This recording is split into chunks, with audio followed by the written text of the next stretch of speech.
Guys, स्वागत है आपका अपने यूट्यूब चैनल स्टडी विद अमन कुल में। तो आज हम क्लास 10 का राजनीतिक विज्ञान यानी सिविक्स का ही चैप्टर नंबर 4 जाति धर्म और लैंगिक मसले जो है आपका चैप्टर उसे कंटिन्यू करेंगे, जिसमें हम उसके एमसीक्यू और long answer type most important questions discuss करेंगे। तो पहला प्रश्न है, निम्नलिखित में किन आदर्शों पर सांप्रदायिक राजनीतिक आधारित है? तो सांप्रदायिक जो राजनीति है वो एक धर्म को अन्य धर्मों से बेहतर मानना, धर्म के आधार पर वोट बैंक का निर्माण करना और राजनीतिक दलों द्वारा जातिगत जाति पे और उनके धर्मों पर रूढ़िवादिता को बढ़ावा देना, इन तीनों पर ही आधारित है, यानी उपरोक्त सभी आ जाएगा। निम्न में से किस देश में महिलाओं की सार्वजनिक जीवन में सहभागिता सर्वाधिक है?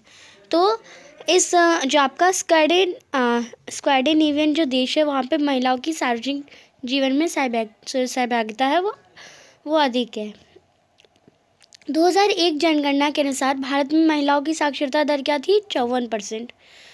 नेक्स्ट है, निम्न में से कौन सा कथन धर्म और राजनीति के संबंध में गांधी जी के विचारों को प्रदर्शित करता है? तो पहला है, राजनीति केवल धर्म से प्रेरित होनी चाहिए, धर्म को राजनीति से पहले रखना चाहिए। तो नहीं, ऐसा तो नहीं होगा। राजनीतिक धर्म द्वारा स्थापित मूल्यों से निर्देशित होना चाहिए, या फिर उपरोक्त में कोई नहीं। तो इसमें आपका राजनीतिक धर्म द्वारा स्थापित मूल्यों से निर्देशित होना चाहिए। फिर धर्म के आधार पर भेदभाव करने वाले व्यक्ति को क्या कहते हैं? धर्मनिरपेक्ष, यानी धर्म के आधार पर उसे भेदभाव करता है।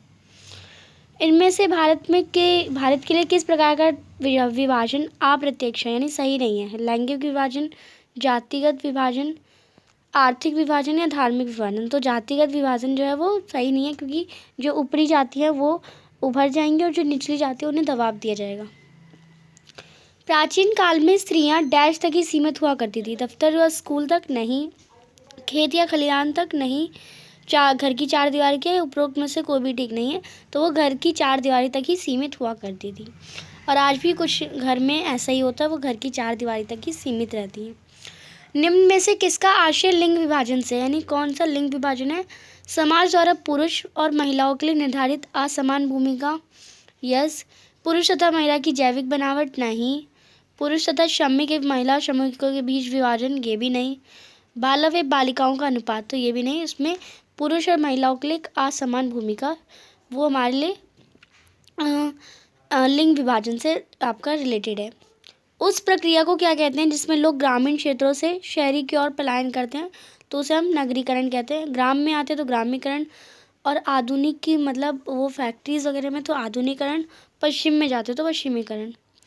औरत और मर्द के समान अधिकारों और अवसरों में विश्वास करने वाली महिला या पुरुष को क्या कहा जाएगा? नारीवाद, और इंग्लिश में फेमिनिस्ट कहते हैं। इनमें से कौन सा एक तथ्य पारिवारिक कानूनों के अंतर्गत नहीं आता? तो परिवार के कानून में चोरी डाके संबंधित मसले नहीं आते। विवाह से आते हैं, तलाक से आते हैं, बच्चे गोद से आते हैं, पर चोरी या डकैती के नहीं आते। अब यहाँ पे वही प्रश्न है जो मैंने अभी आपको करवाया, बस यहाँ पे वन वर्ड आंसर में। अब यहाँ हम लॉन्ग आंसर टाइप क्वेश्चन करेंगे।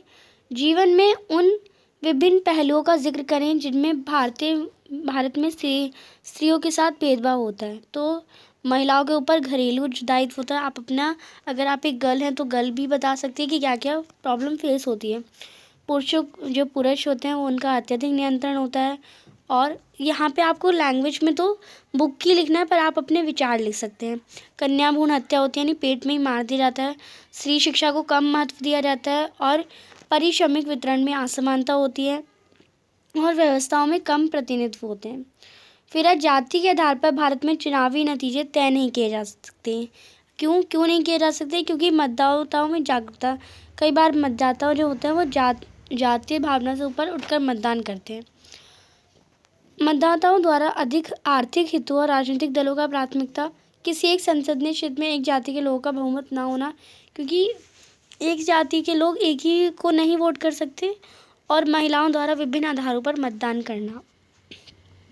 तीसरा प्रश्न है, भारत को एक धर्मनिरपेक्ष राज्य बनाने वाले विभिन्न प्रावधान कौन कौन से हैं? भारत को एक राजकीय धर्म नहीं है जो धर्मनिरपेक्ष, यानी धर्म को नहीं मानता, किसी एक धर्म को नहीं मानता भारत। और दूसरा, भारत में सभी धर्मों को एक समान महत्व दिया गया है। प्रत्येक नागरिक अपने इच्छानुसार धर्म अपना सकता है, कोई सा भी धर्म, और धार्मिक भेदभाव करना असंवैधानिक यानी कानूनी अपराध है। भारत सरकार ने नारी असमानता को दूर करने के लिए क्या कदम उठाया है? उन्होंने दहेज को अवैध घोषित कर दिया। अगर कोई दहेज देगा या लेगा तो वो उसे जेल हो सकती है। पारिवारिक संपत्तियों में स्त्री पुरुष को बराबर हक दिया गया है, यानी स्त्री अगर जितना प्रॉपर्टी स्त्री पुरुष लेता है तो वो स्त्री भी ले सकती है। कन्या भ्रूण हत्या को कानून अपराध घोषित कर दिया गया। अगर किसी के पेट में बच्चे को मार दिया तो वो भी कन्या को मार दिया तो ये कानूनी अपराध है और इसके लिए जेल भी हो सकती है। समान कार्य के लिए समान पारिश्रमिक का प्रावधान और नारी शिक्षा पर विशेष जोर दिया। बेटी बचाओ बेटी पढ़ाओ देश बढ़ाओ जैसी योजना भी लाई है। नेक्स्ट है, बताइए कि भारत में किस तरह अभी भी जातिगत असमानताएं जारी हैं। तो आज भी हमारे देश में कुछ जातियों के साथ अछूतों जैसा बिहेव किया जाता है। आज भी अधिकतर लोग जाति या कबीले में विवाह करते हैं। कुछ जातियां अधिक उन्नत और मतलब आज आप तो ये देखते होंगे शादियां तो जाति देख के ही होती है कि हमारी जात का है तभी शादी करेंगे, वो अगर नहीं करेंगे। कुछ जातियां अधिक उन्नत भी होती हैं और कुछ जातियां खास जातियां अत्यधिक पिछड़ी भी होती हैं। कुछ जातियों का अधिक ही शोषण करा जाता है और चुनाव और मंत्रिमंडल के गठन में जाति समीकरण को ध्यान में रखना है। सांप्रदायिक राजनीति के विभिन्न रूपों का वर्णन करें तो कट्टरपंथी विचारधारा वाले लोग इसमें आते हैं। धार्मिक आधार पर मतों का ध्रुवीकरण, धर्म के आधार पर लोगों को चुनाव में प्रत्यक्षित घोषित करना, सांप्रदायिक हिंसा और खून खराबा, सांप्रदायिक दिशा में राजनीति की गतिशीलता और सांप्रदायिक के आधार पर राजनीतिक दलों का अलग अलग खेतों में बंट जाना, जैसे आयरलैंड नेशनलिस्ट और यूनियनिस्ट पार्टी। सातवां है, नारीवाद आंदोलन किसे कहते हैं, इसकी विशेषता और प्रभाव को बताइए। तो महिलाओं और राजनीतिक और वैधानिक दर्जे ऊंचा उठाने, उनके लिए शिक्षा और बेरोजगार के अवसरों को बढ़ाने की मांग, रोजगार के जीवन में बराबरी की मांग करने वाले आंदोलन को नारीवाद आंदोलन कहते हैं। नेक्स्ट है, इसकी विशेषताएं लिखनी है तो आप विशेषताएं लिखेंगे। यह आंदोलन महिलाओं के राजनीतिक अधिकार और सत्ता के लिए उनकी पकड़ का वकालत करता है। महिलाओं को घर की चार दीवारी में बंद नहीं रखेगा और घर के सभी काम बोझ डालने का विरोध को सम्मिलित करता है और सत्तात्मक परिवार को मात्र सत्तात्मक बनाने की ओर अग्रसर, यानी जहाँ पे पिता प्रधान होते हैं और उन्हीं की बात मानी जाती है, यहाँ ये क्या काम करता है, उनकी माता को प्रधान बनाता है, माता को भी प्रधान बनाता है और माता की भी जो बात है उन्हें सुनी जानी चाहिए, या फिर जो भी आपके घर में बड़ा लेडी या लेडीज़ है। महिलाओं की शिक्षा तथा देश के विभिन्न क्षेत्रों में उनके व्यवसाय सेवा आदि तक समर्थक है। ये महिलाओं के हर प्रकार के शोषण का विरोध करता है। नेक्स्ट है आठवां प्रश्न, भारत में स्वतंत्रता के उपरांत महिलाओं की स्थिति में कुछ सुधार हुए हैं परंतु वह अभी भी पुरुषों में काफ़ी पीछे है। इस कथन को तथ्य और साक्ष्यों से समझाइए। तो पहले आपको बताना है कि कैसा सुधार हुआ है, इनके अभी भी क्या है। तो साक्षरता की दर, महिलाओं की साक्षरता की दर 54% थी जबकि पुरुषों में 76%। ऊंचा वेतन और ऊंची स्थिति के पद पुरुष और महिलाओं से बहुत आगे थे।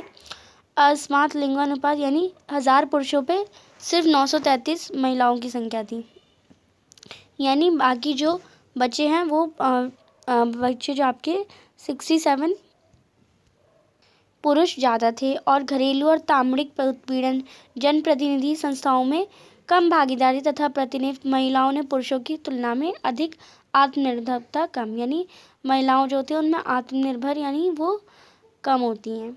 फिर है 9वां प्रश्न, अनुसूचित जाति और अनुसूचित जनजाति की विशेषताएं लिखिए। देश की आबादी में उनके प्रतिशत क्या है। तो अनुसूचित जाति वह जातियाँ जो हिंदू सामाजिक व्यवस्था में उच्च जातियों से अलग और अछूत मानी जाती हैं और जो दलित के रूप में मानी जाती हैं, जिनका अपेक्षित विकास नहीं हुआ है। और अनुसूचित जाति का प्रतिशत है 16.2। फिर है अनुसूचित जनजाति यानी ST, ये होता है ST और ये होता है SC। तो ये ऐसा समुदाय जो साधारणतः पहाड़ी और जंगली क्षेत्रों में रहते हैं और जिनका बाकी समाज से अधिक मेलजोल नहीं रहता, साथ ही उनका विकास नहीं होता, वो अनुसूचित जनजाति में आता है और इनका 8.2% है। भारत में महिलाओं का प्रतिनिधित्व बहुत कम है, कारण बताइए। तो भारत में महिलाओं का प्रतिनिधित्व इसलिए कम है क्योंकि महिलाओं में राजनीतिक जागरूकता का बहुत कम है, अभाव है, कोई जागरूक नहीं करता महिलाओं को राजनीति में। पुरुष अभी भी महिलाओं को आगे आने नहीं देते और राजनीतिक दल महिलाओं को उनकी जनसंख्या के अनुपात में टिकट भी नहीं देते और महिलाओं में शिक्षा का भी अभाव है। शिक्षा नहीं है तो वो कर ही नहीं पाएंगे। फिर जाति के आधार में भारत में चुनावी नतीजे तय नहीं हो सकते, क्यों? कारण लिखिए। तो आप लिखेंगे किसी एक संसद ने चुनाव में किसी एक जाति के लोगों का बहुमत नहीं होता। कई बार एक ही जाति का उम्मीदवार सफल हो जाता है लेकिन दूसरी बार वह हट जाता है।